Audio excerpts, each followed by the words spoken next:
இன்று நாம் காணவிருக்கும் தலைப்பு Q&A ஆடியோஸ் போல் கியூஸ் ஆப்ஷன். இதை உருவாக்குவது எப்படி, இந்த வகையான விஷயம் எதற்கு பயன்படும் என்பதை முதலில் தெரிந்து கொள்ள வேண்டும்.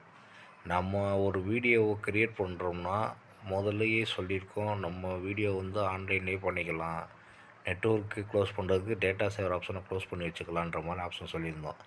இப்போ நம்ம பண்ண போகிறது போல்ஸு, கொஸ்டின் ஆன்சர்ஸு, கியூஸஸ்ஸு, போல்ஸு இந்த மாதிரி ஆப்ஷன்ஸ் எல்லாம் எதுக்காக யூஸ் பண்ணுறோம்னா, நம்ம வீடியோ க்ரியேட் பண்ணும்போது அதில் ஏதாவது கொஸ்டின் ஆன்சர் கேட்குற மாதிரி இருந்துச்சுன்னா நம்ம அந்த Q&A யூஸ் பண்ணிக்கலாம். கியூஸ் பண்ணுற மாதிரி இருந்துச்சுன்னா ஏதாவது ஒரு கொஸ்டின் ஆன்சர் கொடுத்து அதில் கியூஸ் கொடுத்துக்கலாம். அந்த மாதிரி ஆப்ஷன்ஸுக்கு இந்த இது யூஸ் பண்ணிக்கலாம். போல்ஸ்னால் நம்ம யார் யாரெல்லாம் இருக்கோம், என்னென்ன மாதிரி பெரிய பெரிய கமெண்ட்லாம் இருக்குது, மொத்தமாக இருக்குதுன்னா மொத்தமாக எடுத்து பண்ணுற ஆப்ஷன் தான் இது. இதை நம்ம எப்படி பண்ணுறதுன்றதை இப்போ பார்ப்போம். முதலில் யூடியூப் ஷார்ட்ஸ் செல்ல வேண்டும். கேமரா ஆப்ஷனை மாற்றிவிட்டு நாம் ஸ்டிக்கர் என்ற ஆப்ஷனை கிளிக் செய்ய வேண்டும். ஆப்ஷனுக்கு போய் ஒரு 2 செகண்ட் டச் பண்ணி வச்சுருந்தோம்னா நம்ம வீடியோ அப்படியே ஓடிக்கிட்டே இருக்கும். அதுக்கப்புறம் அதை கிளிக் பண்ணிவிட்டு டிக்கு கொடுத்தோம்னா ஆட்டோமேட்டிக்காக இந்த ஆப்ஷன்ஸ் வரும். Q&A, ஆட் வியூவர்ஸு, போல்ஸு, கியூஸ் இந்த மாதிரி ஆப்ஷன்ஸ் வரும்.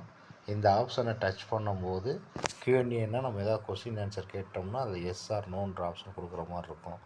கியூஸ்னால் நம்ம ஏதாவது டைட்டில் கொடுத்து அதில் ஆன்சர்ஸ் கொடுக்குற மாதிரி இருக்குது, எஸ் ஆர் நோன்னு கொடுக்குற மாதிரி இருக்கும். போல்ஸ்னால் நம்ம எங்கே இருக்கோம், நம்ம சேனல் நேம் என்ன, அப்படி ஆடியோஸ்னாலும் அதே ஆப்ஷன் தான்.